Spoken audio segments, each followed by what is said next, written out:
Welcome back, you guys. Thank you very much for joining me. My name is Swadik Mayanja, and yes, I am Q the Nurse. And on this channel, I bring you news, current events, research, and fun topics for nurses everywhere. Today, we've got quite the doozy of the nursing news show. So let's get it. Better to have a short life that is full of what you like doing than a long life spent in a miserable way. Hey!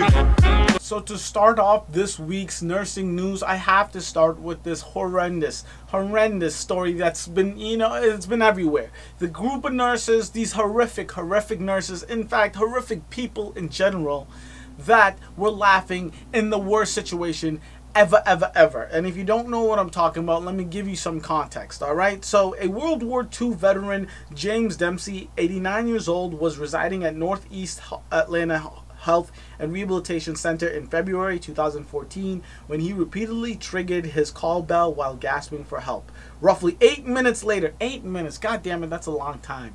To hit a call bell and for that thing to be ringing for 8 minutes, it's a long time.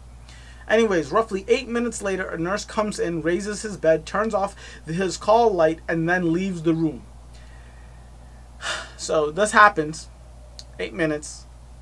He's waiting 8 minutes while gasping for air. The nurse comes in while he's gasping for air. The nurse turns off the call bell, raises his bed, and leaves. Doesn't call for help, doesn't start CPR, doesn't call a supervisor, not a doctor, nobody. Just turns off the call bell, raises the bed, and leaves the room. So this right there alone is a situation that no one wants to ever be in as a patient and as a nurse. That is just absolutely the worst thing you can possibly do, right? Just no empathy, no sympathy, no care, no compassion. It's disgusting. It's disgusting. That alone is disgusting. But that's just where the story begins. That's not even where it ends. All right? So nearly an hour later, nurses called 911, but by that time it was way too late. So Dempsey's family, the only reason we know objectively of the times and how long the patients were in there is because there was a hidden camera that Dempsey's family put in there. With the worst nursing I have ever seen in the history of nursing going on, the worst part of it is how the head nurse tried to cover up her own tracks. And because there was some secretly recorded footage that she didn't know about, her retelling of the situation was very far off of what actually happened. All right, so the nursing supervisor, Wanda Knuckles, in a video deposition obtained by WXIA, told an attorney for Dempsey's family that she ran into his room and personally performed relentless chest compressions on him, and that this desperate act went on until the EMTs arrived. So that's what she said happened. That's what she said happened. What actually happened, so after being shown the video of her and several other nurses walking into the room and failing to immediately assist him, at one point they actually laughed and only briefly performed chest compressions for very little, and you'll see this in the video yourself. Knuckles admitted that she had made an honest mistake in getting her story wrong. She said, "There was an honest mistake because I was just basing it on what I normally do." How does it make you feel to watch this, ma'am? Sick. And contrary to the way you testified previously, there's no one doing CPR, is there? No. All right.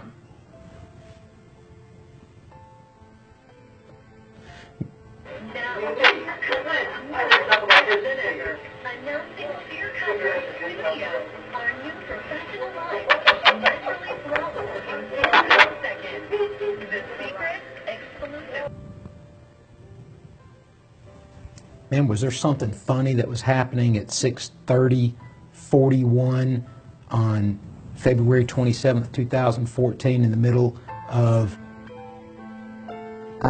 this attempt to resuscitate Mr. Dempsey? I have no clue. I can't even remember all that. I haven't been in too many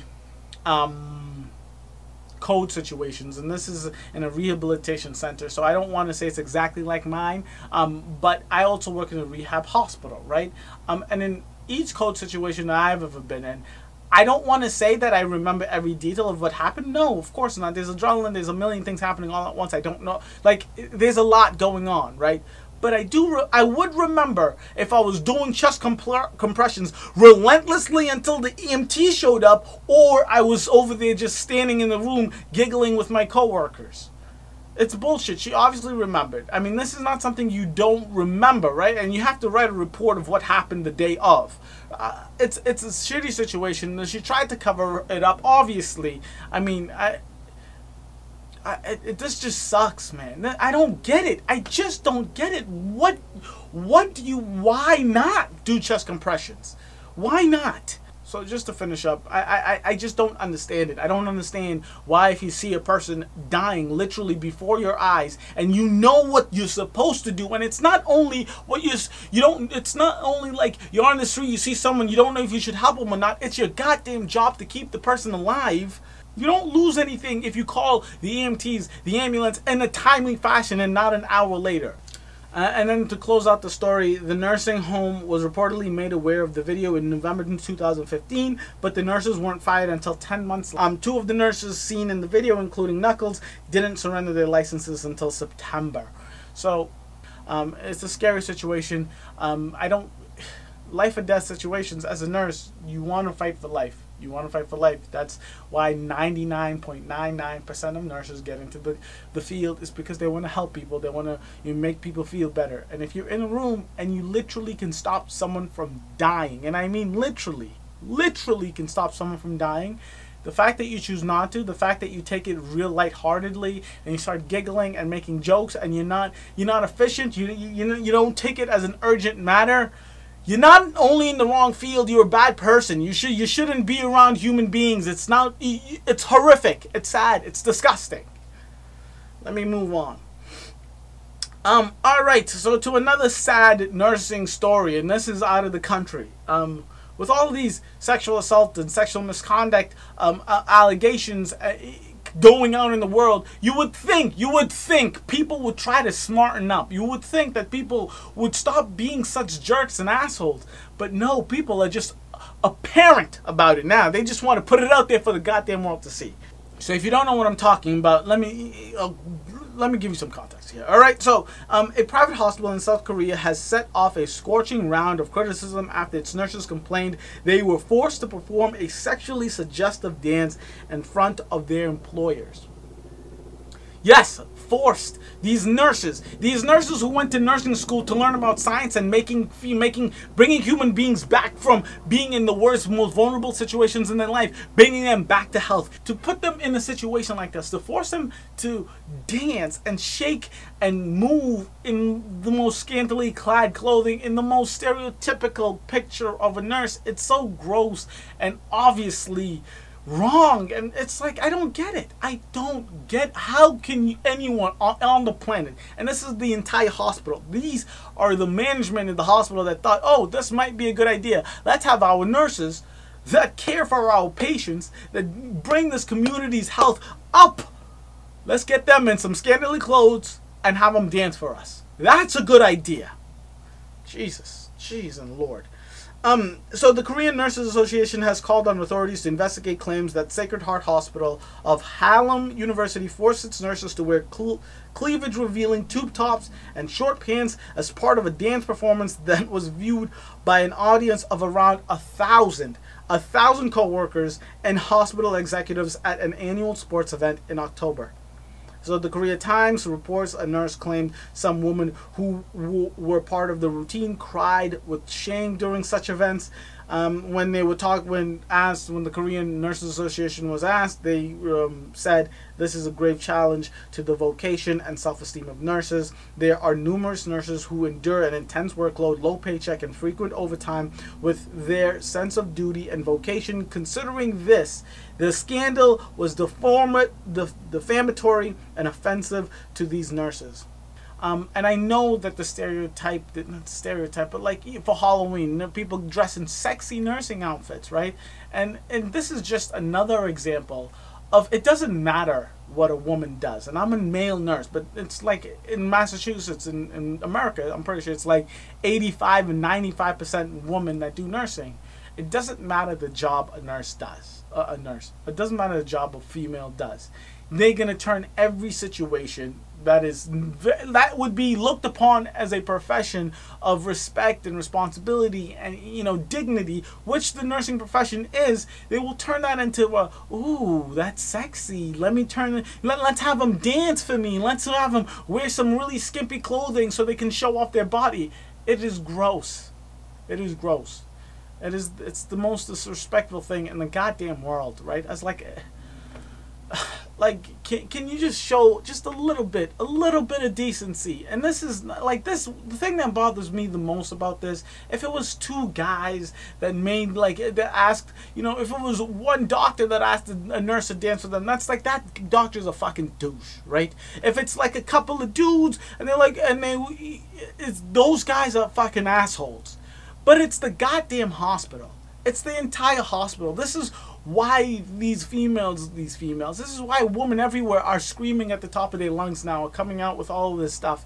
Because this is the culture they live in every single day. It doesn't matter what they do. It doesn't matter how well they do it at their job. It doesn't matter if their job has the furthest thing to sexuality, to being sexy and scantily clad. It's not, these are not actors. These are not models. These are nurses that come into work, that do their job every single day.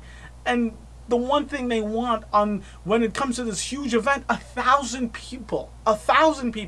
And they ask these newly hired nurses, brand new nurses, why don't you guys go on stage, get naked, wear this really skimpy clothing, and shake your butts for us.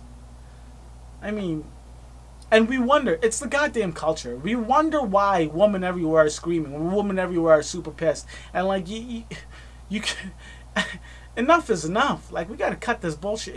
Enough is enough. And to think, like, I mean, like, that's what they have to deal with, these nurses, right? And like, imagine now tomorrow, the next day they have to go to work and they have to try to be professional, right? How is that possible?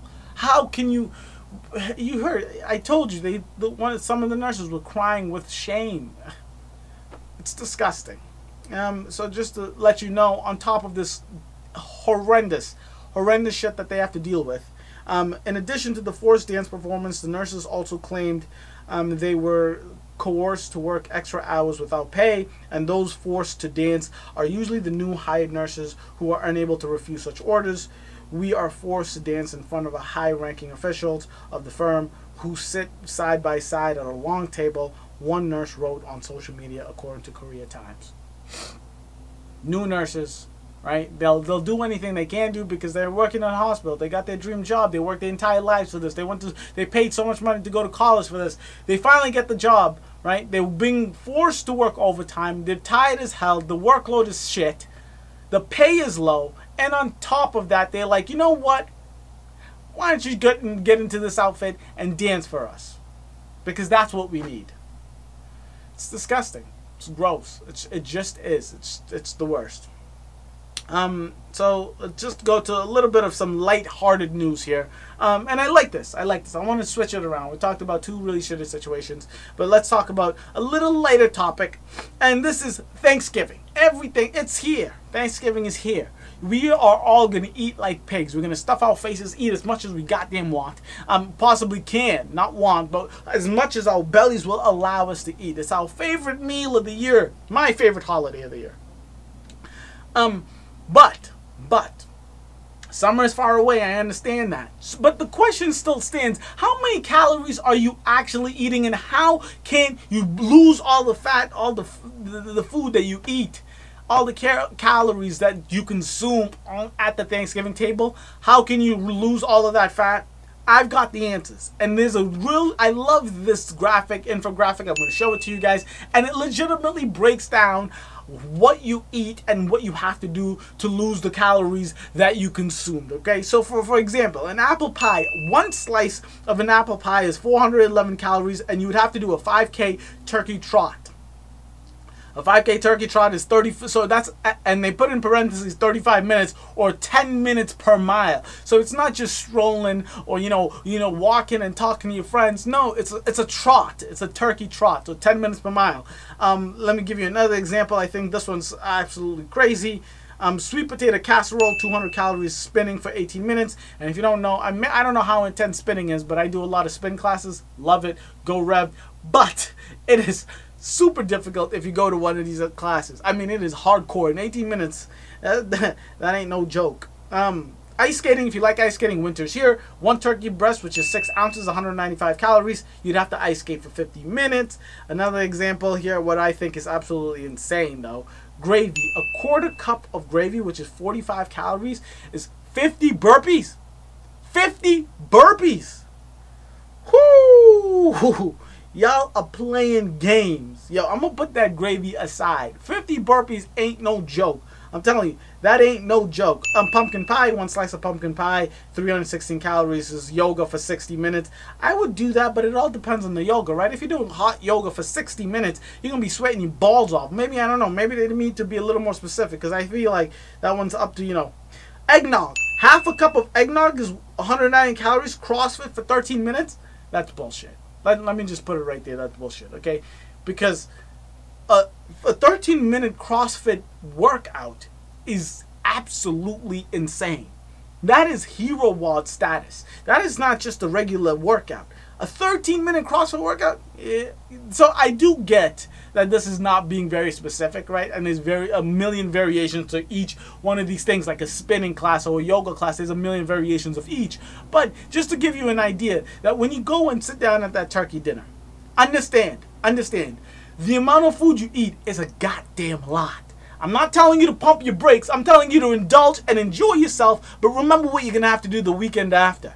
Remember to go to the gym, do some burpees, go to a spin class, go to a hot yoga class, do something to get all the fat off, because you're going to have to do it, because according to these numbers, because I'm telling you, I'm eating at least 3-4 slices of pie.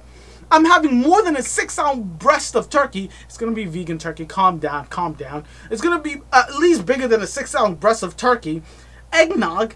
It's going to be 3 cups of eggnog. What are you talking about? Half a cup of eggnog. Out of your goddamn mind. I'm going to have to work out a lot. I'm telling you to work out a lot. But enjoy yourself. Enjoy yourself. Just be knowledgeable. Don't be ignorant. Be like, oh my God, I gained 10 pounds last week. You know it. Now you know. Don't try to hide it. Don't try to hide it.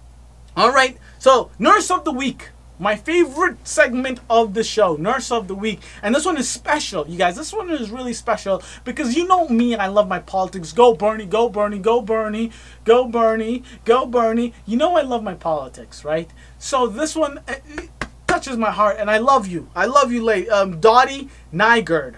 Please help me. I'm sorry if I'm saying that wrong, but Dottie Nygaard. And why is she a Nurse of the Week? Because she's doing what more nurses need to do, right? She's running for office in California. It's amazing. And she's not just running for office. She's running as a Justice Democrat. What? So Q, what's a Justice Democrat? Well, let me tell you. So Justice Democrats was created by Cenk Uygur, CEO of the Young Turks, Go Young Turks, Kyle Kulinski of the Secular Talk, and by 2 Bernie Sanders campaign staffers. And all the candidates, all the Justice Democrat candidates are required to pledge not to take any corporate PAC money or corporate lobbyist money. Additionally, they will be progressive candidates who generally agree with the Justice Democrats platform. It says generally. I want to know more details on what that generally means, because let's get to the platform later, but let's talk about the Nurse of the Week now. So Dottie Nygaard in California's 10th district is an emergency room nurse who believes that an elected representative should embody the ideal strengths and spirit of the people they represent. She will be a fierce advocate in Congress for Medicare for all, tuition-free public education, the fight for 15, and getting money out of politics. Win, win, win. God damn it, this is a win. All right. Number one, I am so proud. Yeah, you know, I love to brag and, you know, bravado. My ego is through the goddamn roof. So having a nurse run for office, that's just a win on itself, right? A win by itself. If you're a nurse and you're a Republican, I'm still rooting for you. Not really. I'm kidding. I'm not. But I'm saying, a nurse running for office, that's already win number one. The fact that she's a Justice Democrat, it's number 2. But she just said, her first thing that she said that she's going to be a champion of is Medicare for all. Now we're talking business. Now we are talking business. All right? So let's get into some of the platform ideas, and I'm gonna just give you a list of some things that the Justice Democrats, they said they have to generally agree on. So some of the ideas is end corruption. This is huge. So super PACs should be banned, private donations to politicians and campaigns should be banned, and a clean public financing system should be implemented to end the takeover of our government by corporations and billionaires. And I think this is going to be the #1 statement, because to be a Justice Democrat, you have to, pledge that you're never going to take money from lobbyists or from big super PACs, right? So that's #1. So we know, I think we know that all Justice Democrats are not going to be taking big super PAC money. That's #1. But some of the other things they're going to be running on is abolish the death penalty, enact common sense gun regulations, enact police reform, implementing comprehensive immigration reform, protect Social Security, Medicare, and Medicaid, and hopefully get one day to Medicare for all. Nurses, understand something. There are 3 million plus nurses in America alone, right? That's 1% of the population. We are the population, right? We are the average Joe. We are the average Sally. The reason I do my everyday heroes is because I believe all nurses, all 3 million plus of us, not including the nurses we talked about earlier today, all 3 million plus of us, I believe we are all everyday heroes, and I love talking to people who do not get the credit they deserve. And this nurse is not looking for more credit. She's looking to give back to more people after having a full career of working in the ER. My goodness, Dottie, you are the nurse of the week. My goodness, hopefully if you win, you'll be the nurse of the goddamn year. This is some championship shit.